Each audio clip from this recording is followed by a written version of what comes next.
HOA banned my flagpole. So I painted my garage a giant U.S. flag. You ever meet someone who hates freedom just a little too much? Yeah, that was Karen, president of our HOA, head of the beautification committee, and now the unofficial face of losing a battle with the Constitution.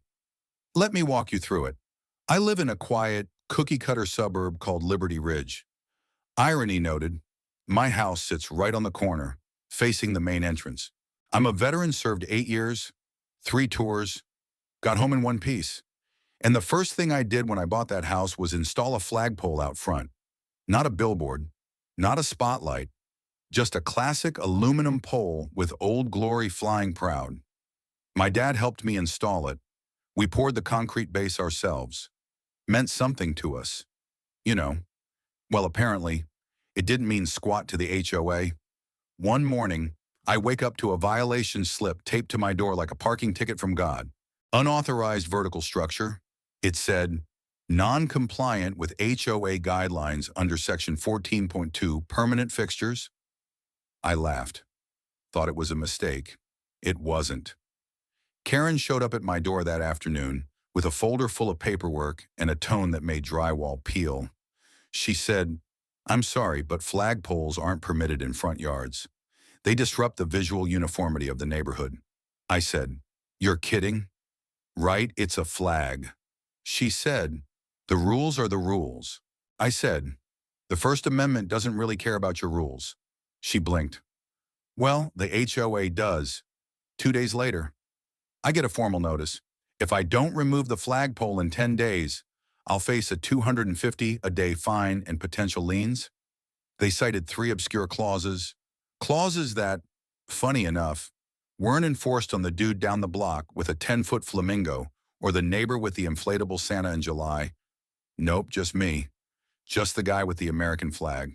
So, I took the pole down, but I wasn't done. See, the rule said I couldn't have a vertical structure. Didn't say a thing about paint. That weekend, I borrowed scaffolding from a buddy in construction, laid down tarps, bought every red, white, and blue can of paint I could get my hands on. In over 72 hours, I turned my garage door and the entire surrounding frame into the most glorious hand-painted mural of the U.S. flag you've ever seen.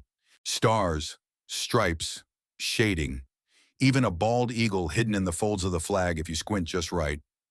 By Monday morning, the whole block had seen it.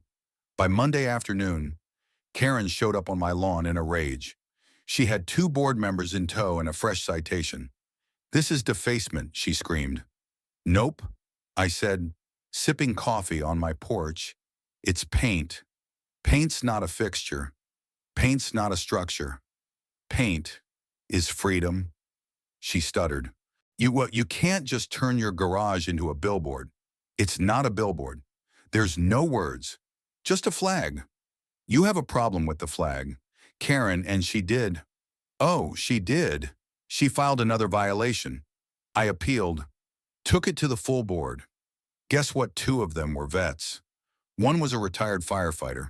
Another's brother was deployed. They voted 4-1 in my favor. Guess who the one was? So now the mural stays, the fines waived. And Karen, well, she filed to step down a few weeks later, citing neighborhood hostility. Funny, neighborhoods never been friendlier. And the best part, since the garage flag went up, 2 other houses added flags to their porches. A 3rd neighbor repainted his shutters red and blue. The community turned patriotic overnight. All it took was one person saying enough. Call to action. Was I petty or principled? Should I have complied or stood up? Drop your thoughts. This isn't just about paint. It's about pride. Where do you draw the line when freedom meets bureaucracy? The end.